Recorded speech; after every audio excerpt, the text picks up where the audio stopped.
사도행전이라고 하는 것은 하나님께서 사도들을 통하여서 이루신 일들을 기록한 것입니다. 사도행전은 역사 속에서 예루살렘에서부터 시작하여서 로마에까지 이르러 수평적으로 하나님의 복음이 어떻게 확산되었는가, 그것을 우리에게 소개하고 있습니다. 바로 이와 같이 예수님이 말씀하신 예루살렘에서부터 유대와 사마리아와 땅끝까지 이르는 사역 속에 하나님은 함께 하시고, 그리고 오늘 우리 교회도 그 모든 확장의 역사 속에 어느 지점에 서서 우리 가운데 주신 역할을 감당하고 있는 그런 사도행전의 역사 가운데 함께하는 하나의 교회라는 것을 우리는 고백하고 있습니다. 그런데 우리 사도행전을 또 다른 말로 성령행전이다 라고도 이야기합니다. 왜냐하면 이와 같이 사도들을 통해서 역사하시는 하나님의 복음의 역사가 성령님의 주도하심 속에서 일어나기 때문에 그렇습니다. 성령님은 하나님의 영이요 예수 그리스도의 영이십니다. 주님께서 원하시는 주님의 역사가 하나님의 사람들을 통해서 일어나며 이 모든 것들을 주도하는 것은 사람의 계획과 사람의 노력이 아니라 우리의 주인 되신 하나님이시며 그분의 영이신 성령님이시기 때문에 우리는 사도행전을 성령행전이다 라고도 이야기를 합니다. 그래서 우리는 이 성령행전, 하나님이 주도하시는 이 선교의 역사 속에서 하나님께서 어떻게 교회를 탄생시키시고 교회가 그 일생 속에서 어떠한 고난을 받고, 그리고 그 고난 속에서 어떻게 교회가 회복이 되고 회복되며 성숙하며 성장하며 하나님의 기뻐하시는 일들 가운데 동참하여 살아가는지를 이 사도행전을 통하여서 살펴볼 수 있게 됩니다. 그래서 우리가 앞으로 올해의 사도행전 말씀을 살펴볼 때에 우리의 관심은 여기가 되어야 할 것입니다. 예수님의 몸된 우리 교회가, 예수님의 몸된 교회가 우리의 머리 되신 예수님의 말씀을 받들어서 예수님의 영이신 성령님의 인도하심 속에서 어떻게 순종하며 살아갈 것인가. 사도행전에서 보여준 많은 이 교회들의 모습처럼 오늘날 우리 교회가 예수님의 몸된 새누리가 우리의 머리 되신 예수 그리스도의 말씀을 예수님의 영이신 성령님의 순종하여서 어떻게 우리가 순종하며 이루어 나갈 것인가, 여기에 우리 한 해의 집중이 있었으면 좋겠고, 이에 대해서 우리 각자가 보기에 좋아 보이는 것들이나 우리 각자가 행하기에 익숙했었던 우리의 과거의 어떠함들은 잠시 접어두고 사도행전에서 말씀하시는 처음 교회의 모습이 무엇인지를 면밀하게 살펴서 이것을 그대로 실천하는 우리 새누리가 되기를 간절히 축원합니다. 자, 그러면 먼저 이 시작을 볼 때에 특별히 이 초대교회가 시작되는 시점에 이들이 무엇을 하였는가, 이것을 오늘 본문을 통하여서 살펴보기를 원합니다. 그들의 이 시작점에서 그들이 행하였었던 것은 바로 기도입니다. 기도. 그래서 오늘 본문 말씀을 통해 우리가 어떠한 마음으로 기도해야 할지를 세 가지를 살펴보도록 하겠습니다. 자, 첫 번째는 우리는 기도하면서 고대해야 합니다. 고대가 무엇입니까? 바라는 거예요. 단순히 바라는 게 아니고 이것은 간절히 바라다, 이런 뜻입니다. 고대. 그래서 학수고대하다, 이런 말 들어보셨죠? 학이 목을 긴 학처럼, 이게 목을 길게 뺀 것처럼 우리가 너무너무 기다려서 목이 길어지는 그만큼 간절히 기대하는 것을 학수고대하다라고 이야기하는데요. 우리는 기도하면서 고대해야 합니다. 자, 여러분들의 성경책을 가지고 본문을 보겠습니다. 사도행전 1장 4절 하반부부터 제가 읽겠습니다. 예루살렘을 떠나지 말고 내게서 들은 바 아버지께서 약속하신 것을 기다리라. 예수님이 말씀하셨어요. 예수님이 너희가 아버지께서 주실 것, 이것은 이제 성령님을 말씀하시는데, 성령님이 오시기까지 흩어지거나 떠나지 말고 이곳 예루살렘에서 기다려라. 이것이 예수님의 명령이에요. 기다려라. 그러면 이것을 이제 소망하며 열망을 하며 간절히 기다리겠죠. 고대해야 되겠죠. 그런데 그들의 고대하는 모습이 무엇이냐? 14절 보겠습니다. 여자들과 예수의 어머니 마리아와 예수의 아우들과 더불어 마음을 같이하여 오로지 기도에 힘쓰더라, 이렇게 말씀합니다. 예루살렘으로 돌아온 제자들, 그리고 예수님을 따랐던 많은 여인들, 그리고 예수님의 어머니 마리아, 예수님의 형제 4명의 형제들, 이렇게 다 모여서 이들이 무엇을 했냐면 기도했다라는 것이에요. 예수님의 명령은 기다려라. 이들의 응답은 기도하는 것, 이것입니다. 이들은 기다렸는데 기도하면서 기다렸습니다. 어떻게 기도했는가? 마음을 같이 하여 한 마음이 된 것이에요. 그리고 오로지 기도에 힘쓰더라. 오직 기도에 힘쓰는, 다른 것에 그들의 마음을 빼앗기지 않는 그들의 모습이에요. 여기에 힘쓰다라고 했는데 힘쓰다라는 말에 2가지 의미가 있습니다. 하나는 부지런하다, 그리고 하나는 그야말로 끈질기다, 이런 뜻입니다. 부지런하게, 이 시간의 문제겠죠. 시간, 우리의 시간을 사용해서 기도하는 거예요. 부지런하게. 그리고 하나는 끈질김, 한 번 하고 땡이 아니라 계속해서 기도하고 있는 거예요. 시간과 열정, 이렇게 제자 공동체는 하나님의 그 뜻을 기다리면서 예수님의 명령에 순종하여서 기도하였습니다. 왜 이렇게 기도를 했을까요? 그들의 연약함을 알기 때문에 그렇습니다. 기도 외에 다른 그들이 할 수 있는 것들은 있지 않았기 때문에 그렇습니다. 그들의 환경은요, 결코 쉬운 환경은 아니었습니다. 예루살렘이라는 곳은 얼마 전에 그들의 리더였던 예수님을 십자가형에 처했었던 바로 그곳이죠. 아직도 유대교 지도자들의 살기와 박해의 열기가 쉽지 않은 때였습니다. 그리고 이 예루살렘은 예수님의 제자들에게는 그렇게 익숙한 동네가 아니죠. 이곳은 그들이 자라고 그들의 힘이 펼쳐지는 그런 어떤 갈릴리, 나사렛 이런 지방과는 다른 수도이지 않습니까? 그들이 무엇인가 도움을 청할 수 있는 그런 사람들이 많은 곳도 아닌 도시가 예루살렘이었어요. 이런 열악한 환경 속에서 그들이 모여서 하나님의 일들을 고대하고 있는데, 모여있는 그들도 그렇게 주목할 만한 존재들은 아니죠. 무언가 사회적인 지위가 있는 것이 아니라 어떤 능력을 뭔가 끌어올 수 있는 사람들이 아니었고, 그리고 무엇보다도 이들은 실패를 경험한 자들이었습니다. 예수님을 쫓아 살았지만 예수님의 십자가의 죽으심과 부활의 메시지를 온전히 깨닫지 못했고, 그들은 뿔뿔이 흩어졌었던 실패한 무리들이었습니다. 심지어는 그들의 리더들이라고도 할 수 있는 12제자 중에 한 사람은 스스로 목숨을 끊어서 이 자리에 있지 않은, 완전히 망가져버린, 리더들도 망가졌고 뿔뿔이 흩어졌던 그런 연약한 존재라는 것을 본인들은 잘 알고 있습니다. 환경의 열악함과 연약한 우리의 모습들, 이런 속에서 무엇을 기대할 수 있겠습니까? 그들이 할 수 있었던 것은 오직 기도밖에는 없었습니다. 그런데 이것이 바로 하나님의 방법이었던 거예요. 왜냐하면 이들은 일을 준비한 것이 아닙니다.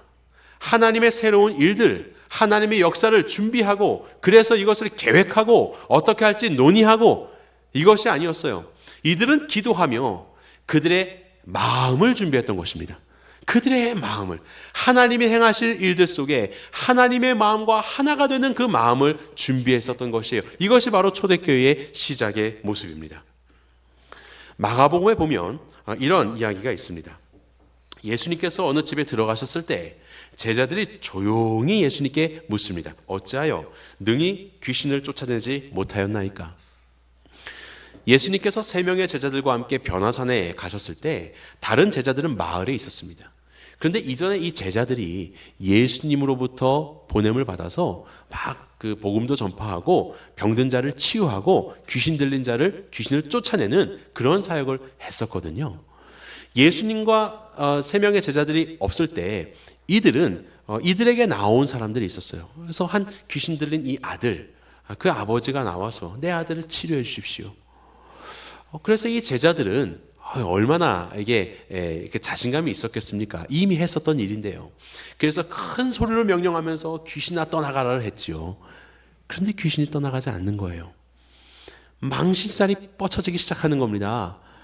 바로 그때 예수님께서 마침 내려오셔서 이 귀신을 쫓아내시거든요.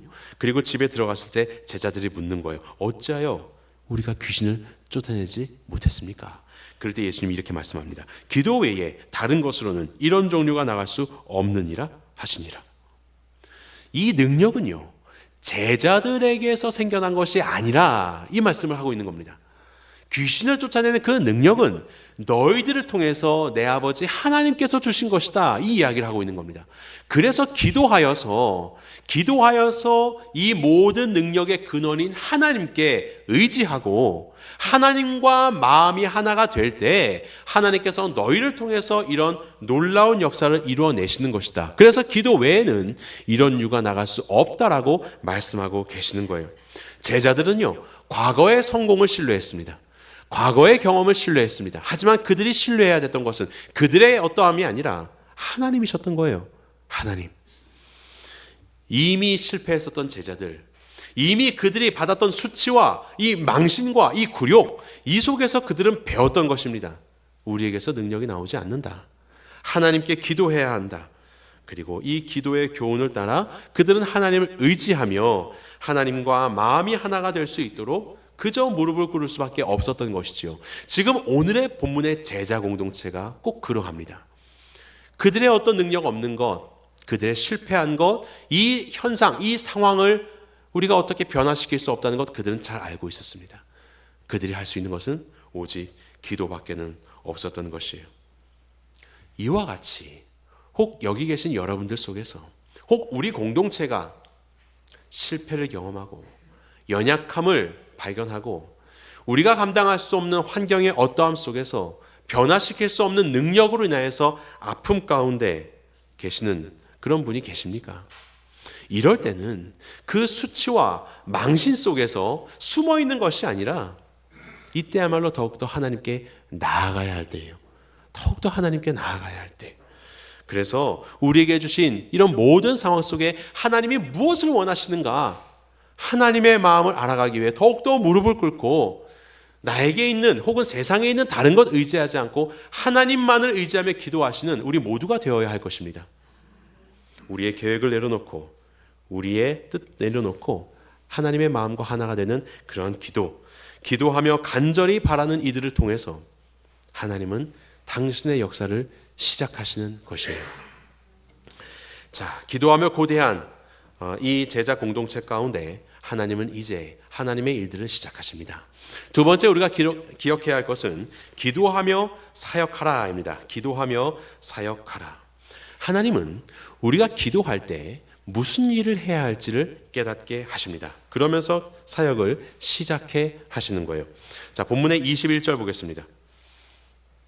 이러함으로 요한의 침례로부터 우리 가운데 올려져 가신 날까지 주 예수께서 우리 가운데 출입하실 때에 항상 우리와 함께 다니던 사람 중에 하나를 세워 우리와 더불어 예수께서 부활하심을 증언할 사람이 되게 하여야 하리라 하거늘. 뭐 하는 거예요? 한 명의 결혼이 발생하지 않았습니까? 이 유다가 죽음으로 인하여서 그 한 명의 결혼을 채우는 사역을 이제 시작을 하는 겁니다. 이것은 그냥 보기가 안 좋으니까 한 명 채우고 시작합시다, 이게 아닙니다. 기도하면서 함께 마음을 같이하여 오로지 기도에 힘쓸 때 하나님께서 주신 감동이에요. 이러함으로 라고 시작하죠. 하나님의 말씀에 기대어 하나님의 말씀하셨기 때문에 그것에 대한 깨달음으로 인하여서 비로소 사역이 시작되게 됩니다. 그러면서 이 베드로가 언급을 한 것인데 베드로가 이와 같은 이야기를 합니다. 16절에 형제들아, 성령이 다윗의 입을 통하여 예수 잡는 자들의 길잡이가 된 유다를 가리켜 미리 말씀하신 성경이 응하였으니 마땅하도다. 가룟 유다의 상황이 이미 말씀 속에서 예견되었다. 맞아요. 그래서 그것은 바로 시편 69편 그리고 109편의 말씀을 말하고 있는 것입니다. 도대체 무슨 일이 일어나는가? 배신한 자에게 죽음이 있다는 것을, 죽음으로 그가 결론 지어졌다는 것을 69편 25절에서 말씀하고 있습니다. 그들의 거처가 황폐하게 하시며 그들의 장막에 사는 자가 없게 하소서. 그러면서 그 이후에 그러면 어떻게 해야 되는가? 다른 사람으로 그의 직분을 대체해야 한다는 것이 109편 8절입니다. 그의 연수를 짧게 하시며 그의 직분을 타인이 빼앗게 하시며. 자, 지금 베드로가 첫 번째 말을 떼고 있는 것이에요. 그러면서 그의 초점이 어디에 있습니까? 하나님의 말씀에 있는 겁니다. 하나님의 말씀을 가만히 보니까 가룟 유다의 일들을 이미 알고 계셨어. 그러면 그 말씀에 따라서 우리는 무엇을 해야 돼? 우리는 새로운 직분자를, 이 직분을 대체할 사람을 뽑아야 되는 것이구나. 이것을 깨닫게 된 것이에요. 이런 일들은요, 우리의 삶 속에서 거듭해서 일어납니다.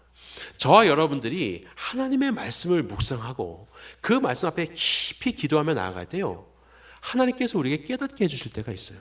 내가 무엇을 해야 할지, 내가 지금 어느 상황에 있는 것인지, 내 눈으로 보고 내 피부로 경험되는 그러한 1차적인 것을 넘어서서 지금 이 시간이 어떠한 시간인지를 알게 하시고, 내가 무엇에 얽혀 있는지를 보게 하시고, 무엇을 끊어야 할지, 무엇을 추구해야 할지를 하나님께서는 말씀을 통해서 우리로 깨닫게 하실 때가 있어요. 이것이 어떻게 가능한 것이에요? 기도했을 때, 기도할 때 이것이 가능한 것이에요. 우리 말씀으로 번성하라라고 우리 표어를 삼았는데요, 말씀은 씨앗과도 같습니다. 씨앗이 심겼습니다. 그러면 이것이 발아하고 자라가야 되잖아요. 어떻게 씨앗이 발아합니까? 심어놓으면 이것이 알아서 큽니까? 아니에요. 물을 줘야 되는 거예요. 바로 이것이 기도입니다. 여러분들의 사도행전을 앞으로 우리가 살펴볼 때 말씀이 등장하고 늘 기도가 등장한다는 것을 발견하게 되실 거예요.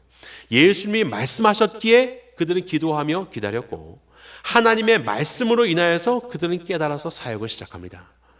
우리의 기도가, 우리의 눈물의 기도와 우리의 땀의 기도가 물이 되어서 심겨진 말씀 가운데 뿌려지게 되고, 그것이 비로소 발아하며 자라가 성장하게 되는 거예요. 하나님이 이 모든 일들을 우리의 기도를 통해서 이루어 주시는 거예요. 그냥 말씀만 받으면요, 수많은 씨앗이 심겼습니다. 그런데 기도가 없어요. 물을 주지 않아요. 그럼 어떻게 되겠습니까? 썩어지는 거죠.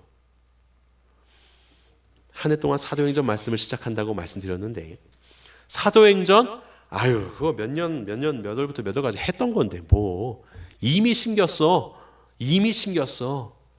또 뭐 마태복음 하면 마태복음 이미 심겼어. 알고 보니까 다 심어져 있어요, 우리의 삶에. 그런데 뭐예요? 결실이 하나도 없어. 발아하지 않았어요. 왜 그렇습니까? 기도하지 않아서. 기도의 눈물과 땀이 없기 때문에 그저 썩어진 씨앗으로 머물러 있는 것입니다. 베드로는 기도하였고, 하나님의 말씀이 비로소 지금 그에게 주시는, 그리고 공동체에게 주시는 살아있는 말씀으로 발아하기 시작하여서 이제 드디어 하나님이 기뻐하시는 사역을 시작하게 되는 것입니다. 자, 그렇게 기도는 하나님의 사역을 시작해야 합니다. 그리고 기도는 하나님의 사역을 행할 일꾼을 세웁니다. 이것이 바로 기도의 결과예요. 가장 먼저 베드로가 이 말을 했잖아요. 저는 여기에 집중하고 싶습니다. 사도행전을 보면요, 약 24편의 연설이 등장합니다. 그것은 말씀의 형태도 있고 그냥 어떤 발언의 형태도 있습니다. 지금 이 얘기는 이제 발언의 형태로 베드로가 말하고 있어요. 24편의 이 크고 작은 이 연설들로 인하여서 사도행전이 쭉 펼쳐지거든요. 전반부는 대부분 베드로고 후반부는 대부분 사도 바울인데, 곳곳에 등장하는 연설, 다른 이들의 연설을 통해서도 하나님의 복음이 어떻게 전파가 되는가, 그 양상이 드러납니다. 우리가 잘 알고 있는 스데반이 길게 말씀을 전하죠. 스데반이 말씀을 전하면서 무슨 일이 시작되느냐? 교회에 대한 박해가 시작됩니다. 완전히 국면의 전환을 이루게 돼요. 그리고 이후에 열심히 선교하다가 야고보, 예수님의 형제인 야고보가 연설을 하거든요. 그 연설 이후에 무엇이 시작되느냐? 이방인을 향한 하나님의 복음의 계획과 적용이 그 다음부터 시작이 되는 거예요. 국면이 바뀌는 거예요. 그래서 사도행전에 나오는 이런 말씀과 연설들은 굉장히 중요한데, 그 24개의 연설 속에서 가장 먼저 등장하는 게 오늘 본문이에요. 베드로를 통해서 하나님이 첫 말을 떼게 하시는 겁니다. 이것이 놀라운 일입니다. 왜요? 베드로는 실패한 제자였기 때문에 그래요. 실패한 제자였기 때문에. 그 베드로가 하나님의 이 공동체의 첫 말을 떼는데, 그 내용은 또 무엇이에요? 가룟 유다도 실패한 제자이지 않습니까? 베드로나 유다는 공통점이 많습니다. 둘 다 리더였습니다. 베드로는 우리가 잘 알고 있는 수제자, 무엇이든지 이렇게 앞장서서 하는 수제자. 가룟 유다는 돈꾀를 맡은 자였습니다. 그래서 12제자 중에 순위로 따지면 4위 안에 드는, 그래서 재정을 담당하는 그런 사람이었거든요. 그는 리더였습니다. 아마 이치에 밝았던 사람인 것 같아요. 그러니까 돈을 관리했겠죠. 이런 리더가 모두 다 주님을 배신했습니다. 그런데 놀라운 건 배신하기 이전에 이미 예수님은 이들에게 그들이 배신할 것을 말씀하셨다는 거예요. 나와 함께 손을 넣을 자가 나를 배신할 것이다. 이 가룟 유다였습니다. 베드로야, 너는 닭이 2번 울기 전에 나를 3번 부인할 거야. 미리 말씀하셨어요. 그 말씀을 하셨고 그 이후에 실제로 이 둘은 예수님을 배신하게 됩니다. 그리고 유다는 예수님을 은 30에 팔아넘기고 이후에 무언가 잘못됐다라는 것을 깨닫고 다시 은 30을 제사장에게 줘버리죠. 그들은 그것을 가지고 밭을 사서 이제 피밭이 되었다. 오늘 본문에 나오고 있는데요. 그는 무엇인가 잘못된 것을 깨달았습니다. 그리고 결국 그 잘못됨 속에서 그는 잘못된 선택을 하게 되었어요. 베드로도 무언가 잘못되었습니다. 예수님을 부인하고 누가복음의 기록에 보면 닭이 울고 그 다음에 사람들로부터 핍박을 받고 있는 예수님과 눈이 마주쳤다라고 그렇게 기술합니다. 그는 견딜 수가 없었습니다. 무언가 잘못되었구나. 그리고 그는 그 자리를 뛰어나와 밖으로 나가서 통곡하기 시작했던 것이죠. 어느 누구도 이 잘못된 상황을 바로 잡을 수 있는 능력을 가진 자가 없었습니다. 그것이 바로 베드로와 가룟 유다의 공통점이에요. 실패한 자들. 그런데요, 오늘 한 명은 이 자리에 없고 한 명은 이 자리에 서서 하나님의 교회의 이 시작의 첫 사역 가운데 귀중한 역할을 감당하는 일꾼이 되었습니다. 도대체 무엇이 이 둘의 차이를 가져오게 되었습니까? 베드로가 일어서서 하는 이 말의 초점은 무엇인지 아십니까? 그것은 말씀이에요. 가룟 유다의 이야기를 하면서 결국 이것은 하나님의 말씀이었다. 다시 말하면 우리의 실패와 우리의 모든 절망적인 상황도 하나님은 이미 아셨고 하나님의 주권 아래에 있더라. 그러니 이제는 우리는 말씀을 등대 삼아서 이러한 사역을 시작해야 한다라고 말하고 있는 거예요. 그의 초점은 하나님의 말씀이었던 것입니다. 베드로는요, 가룟 유다처럼 실패했었지만 그는 예수 그리스도를 다시 만났습니다. 그는 사실 이 자리에 있을 수 없는 그런 연약한 참으로 부끄럽고 수치스러운 그런 망신살 뻗치는 상황이 있게 되었지만 예수님은 그를 다시 불러주셨죠. 그리고 내 양을 먹이고 치라. 그렇게 베드로의 사랑을 갈릴리 바다에서 확인하셨죠. 그럼에도 불구하고 무슨 염치가 있어서 이 자리에 있는 것입니까? 주님이야 너를 불러도 어떻게 그 염치가 있지? 어떻게 이렇게 제자 공동체에 남아있을 수 있게 되는 것이에요? 그의 관심은 자기에게 있지 않았기 때문에 그렇습니다. 자기를 부르시고 자기를 인도하시는 하나님, 예수 그리스도. 바로 베드로는 예수님의 심정, 하나님의 마음에 그의 관심을 두었기에 그는 비로소 이 자리에 설 수 있게 된 것이에요. 예수님은 베드로에게 이와 같이 말씀합니다. 자, 32절. 우리 32절만 함께 읽어볼까요? 시작. 그러나 내가 너를 위하여 내 믿음이 떨어지지 않기를 기도하였노니 너는 돌이킨 후에 내 형제를 굳게 하라. 비록 실패했었지만 베드로와 함께 하셨던 예수님은 그를 위해서 기도하셨고 베드로를 향한 그 마음 가운데 베드로도 하나가 되기를 간절히 원하셨고 베드로가 회복되어서 그가 돌이킨 후에 내 형제를 굳게 하라라고 하는 일꾼이 되는 사명, 그 자리에 서게 되기를 예수님은 간절히 원하셨습니다. 바로 이 말씀이 그에게 확신이 되어서 능력이 되어서 베드로를 일꾼의 자리에 서게 한 것이에요. 가룟 유다처럼요, 자기 연민에 빠지고 자기 슬픔에 빠지고 자기 생각에 빠져서 그저 자기가 생각하는 곳으로 가서 죽음과 파멸의 길을 간 것이 아니라 자비와 은혜의 모습으로 찾아오셔서 내가 너를 위해서 기도한다. 나 이거 다 알고 있었어. 너의 그 연약함 난 알고 있었어. 하지만 괜찮으니 나에게 와서 너는 돌이키고 너의 형제들을 굳건히 한 데 쓰임받기를 원한다. 예수님의 사랑과 자비의 얼굴을 마주하였었던 이 베드로는 회복될 수 있게 된 것입니다. 회복될 수 있게 된 것이에요. 이것이 바로 말씀의 역사입니다.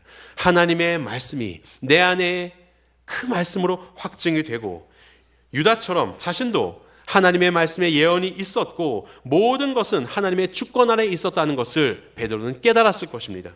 실망하고 낙심해서 주저앉아 있을 수 있지만 이제 그의 삶은 그런 삶이 아니라 하나님의 주권 아래에 있음을 기억하고 하나님의 말씀을 힘을 얻어서 하나님의 마음을 확인하여서 그는 기도 가운데 다시 일어설 수 있게 되는 것이에요. 이것이 바로 베드로의 회복입니다. 예수님을 만나서 은혜로 인하여서 그는 낙심에서 소망으로 변화되었고, 그는 실패에서 새로운 기회를 얻은 자가 되었고, 절망 가운데서 하나님의 나라 가운데 일꾼이 되는 그러한 변화를 갖게 된 것입니다.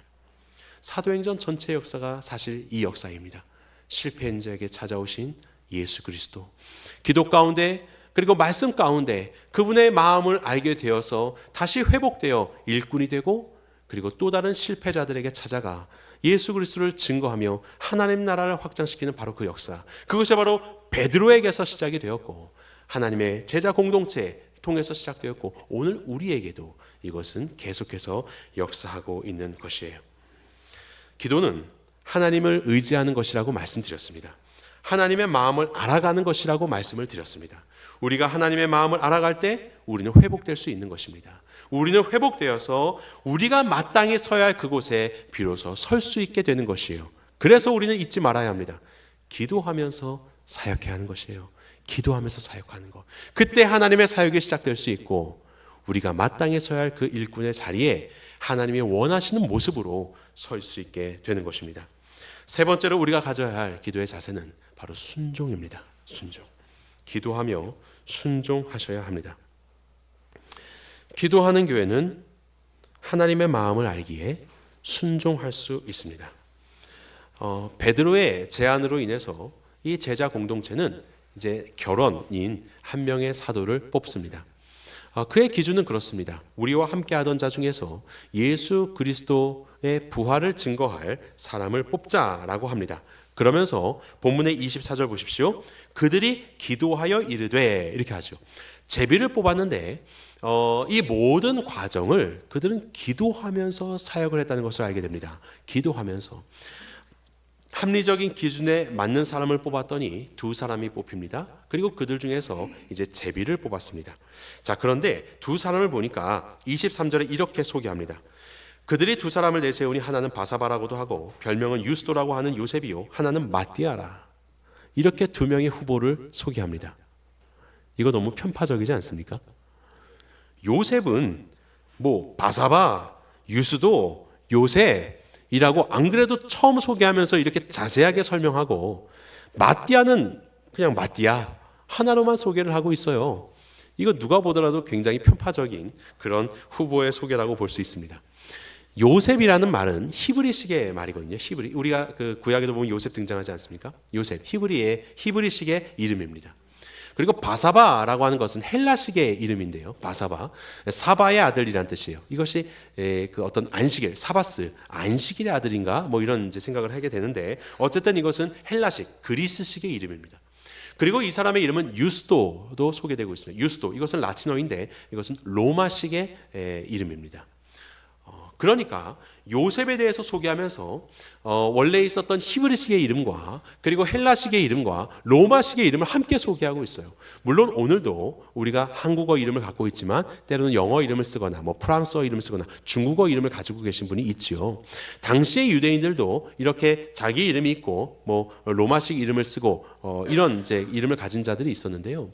특별히 이 요셉에 대해서 세 유형의 이름을 함께 소개하는 것을 보았을 때, 유스도, 아니면 유스도가 누구야? 바사바, 이러고 사람들이 알았던 것 같아요. 아마도 그의 활동 반경이 굉장히 넓지 않았는가라는 생각이 들고, 오늘날로 따지면 국제적인 감각에 있는 그런 사람이라고 볼 수 있겠지요. 그것이 바로 요셉이에요. 아마 전임자는 가룟 유다였고, 그는 돈꾀를 맡은 세상에 좀 이치에 밝은 사람이니까 그 사람의 자리에 그 후임으로 오기 위해서는 뭔가 좀 똑똑한 사람이 필요하지 않았는가, 이런 생각을 우리가 인간적으로 해볼 수 있겠지요. 자, 그런데 요셉과 함께 소개되는 사람은 바로 마띠아입니다. 그에 대한 어떤 설명도 성경에는 등장하지 않습니다. 그런데 중요한 것은 제자들이 그들이 세워놓은 이 합리적인 기준 속에서 합당한 사람을 두 명을 추리게 되었고, 그 두 명으로 제비를 뽑았다라는 것입니다. 성경에 보면 제비 뽑기가 종종 등장을 합니다. 잠언 말씀을 보면요, 제비는 사람이 뽑으나 모든 일을 작정하는 것은 여호와께 있다라고도 말씀하셨어요. 하나님께 맡긴 거예요. 사도의 기준과 이런 것들은 그들이 이미 합의할 수 있는 상식적인 일이었습니다. 그런데 제자를 뽑는 것은 실제로 예수님께서 공생애를 시작하실 때 직접 뽑으셨거든요. 그래서 그런지 하나님, 요 사람은 주님이 직접 뽑아주세요 라는 그런 마음을 담아서 제비 뽑기를 했었던 것 같습니다. 그리고 둘 중에 한 명을 뽑았습니다. 요셉이 뽑히든 마띠아가 뽑히든 중요한 것은 그가 얼마나 능력 있는 자이냐, 적합한 자이냐, 이것이 아닙니다. 사람의 눈에 보기에 적합한 그것이 그들의 뜻이 아니었고, 하나님이 뽑아주신 그 사람을 마지막 12번째 사도로 인정하겠습니다 라고 하는 순종의 고백이었다는 것입니다. 제비 뽑기는 순종이에요. 순종을 고백한 것이에요. 누가 뽑히든 내 마음에 들든 내 계획과 맞든 상관없이 하나님의 손에 맡겨서 하나님이 뽑으시면 나는 그를 사도로 순종하고 그의 말과 함께 하나님이 주시는 사명을 감당하겠습니다 라고 하는 이 제자 공동체의 순종, 바로 그 순종이 이 제비 뽑기였다는 것을 우리는 알아야 할 것입니다. 오늘날 우리는 제비를 뽑지 않죠. 물론 가끔씩 뽑기도 하지만 오늘날 우리 공동체들은 또 사도행전에서 이후에 나오는 모든 이 사람의 그 선출들은 제비를 뽑는 모습이 등장하지 않습니다. 성령 하나님을 그 마음 가운데 모신 성도들이 함께 합의하고 그들의 합리적인 그 결과를 토의를 통해서 도출해내고 그렇게 집사님들을 세우고 그렇게 선교사들을 세우는 그런 일들을 우리는 사도행전을 통해서 발견하게 됩니다. 제비를 뽑아야 하나님의 뜻이고 서로 토의하면 하나님의 뜻이 아니냐, 그것이 아니에요. 성경에서는 이 모든 것들이 등장합니다. 중요한 건 무엇이에요? 우리가 함께 기도해야 된다는 것입니다. 기도하며 함께 주시는 마음을 가지고 협의하며 결정하였을 때 중요한 것은 무엇이에요? 그것에 순종하는 것이에요. 하나님이 하셨다. 나는 요셉인데, 나는 마띠아인데, 아니, 그가 뽑힌 것은 하나님이 하신 것이다 라는 것을 믿고 순종하며 따르는 바로 거기에 있었던 것이에요. 기도하며 순종하는 것. 오늘 우리 교회에도 많은 협의체들이 있습니다. 우리 성도총회가 있죠. 그리고 재직회가 있고 목자회가 있고 그리고 실행위원회가 있고 각각의 우리 부서와 기관들의 각각의 그 공동체가 있습니다. 그래서 우리는 여기에서 저마다 맡겨진 우리 공동의 약속에 따라서 저마다에 할 수 있는 그 일들을 서로 협의하며 결정하며 지금까지 이렇게 나아가고 있습니다. 어떤 철학자가 말하기에 철인 정치, 한 명의 유능한 사람이 홀로 통치하는 것이 가장 효율적이고 가장 성공할 수 있는 길이라고 그렇게 이야기를 했죠. 그렇지만 우리는 그렇게 하지 않습니다. 왜냐하면 우리는 철인이 아니기 때문에 그렇습니다. 교회 안에 어떤 누구도 목사든 아니면 교회에서 가장 오래된 어떤 연장자든 아무도 우리에게는 철인은 없습니다. 오직 우리에게 철인은 예수 그리스도 한 분뿐이시오. 우리는 그분의 몸이 되어서 그분께 기도하며 그분 앞에 뜻을 묻고 그분의 사역을 묻고 말씀 가운데 우리는 겸손히 그것에 순종할 뿐인 것이지요. 그렇게 우리 안에서 함께 기도하며 우리의 이 협의를 따라서 우리의 토의를 따라서 결정되는 모든 상황들 그리고 모든 결과들을 우리는 순종하며 따라가는 것입니다. 그것이 비록 내 눈에는 맞지 않고 내 계획과 맞지 않아도 괜찮습니다. 왜요? 우리는 일하기 위해서 모인 존재들이 아니기 때문에 그래요. 우리는 그야말로 예수 그리스도를 머리로 삼고 그분의 몸이 되어서 그분의 뜻을 발견하며 그 안에서 하나님의 마음과 하나가 되어가는 데에 힘쓰는 주님의 몸된 교회이기 때문에 그렇습니다. 그 가운데 순종하는 것, 그 존재가 되는 것, 그 존재가 되는 것이 바로 우리의 부르심이라는 것을 기억하시기 바랍니다. 그래서 우리는 최선을 다하여 교회됨을 이루고 그리고 교회됨으로 오늘도 사역할 것입니다. 그런데 우리의 최선은 그저 열심히 계획을 세우고 열심히 능력을 배양하고 그리고 열심히 토론하여서 가장 그럴듯한 결과를 이루어내는 그런 데에 우리의 최선이 있는 것이 아니라 우리의 최선은 기도라는 것을 잊지 마시기 바랍니다. 기도함으로 하나님의 뜻을 고대하고 기도함으로 하나님의 일들을 시작하고 기도함으로 나의 어떠함과 상관없이 나를 부르시고 나를 이끄시는 하나님과 함께 그 사역의 자리에 서고 기도함으로 순종하는 것. 그래서 우리는 제도를 신뢰하지 않고 예수 그리스도를 신뢰한다는 것을 기도를 통하여서 보여주시는 주님의 공동체가 되기를 간절히 바랍니다. 하나님은 이 기도를 통하여 하나님의 교회를 세워 가셨습니다. 결론적으로 하나님의 교회는 이와 같이 만들어져 가고 있었고, 그들의 작은 삶 속에서 하나님의 말씀 가운데 기도하며 몸부림쳤었던 이 작은 자들의 몸부림을 통하여서 하나님의 새로운 공동체는 만들어져 가며 하나님의 거대하신 구원의 역사 가운데 쓰임 받는 바로 그러한 공동체가 되었습니다. 오늘 우리의 어떠함들에 우리의 마음 두지 말고, 우리의 어떤 계획 속에서 우리의 마음을 중심을 두지 말고 더욱더 기도하시는 새누리 공동체가 되기를 간절히 바랍니다. 하나님을 의지하고 예수 그리스도를 주인으로 모시며 기도하며 고대하고 기도하며 사역하고 기도하며 순종할 때 우리의 주인 되신 하나님께서 원하시는 교회의 모습을 이루어가며 하나님이 기뻐하시는 결실을 맺는 올 한 해가 될 것을 주님의 이름으로 간절히 축원합니다.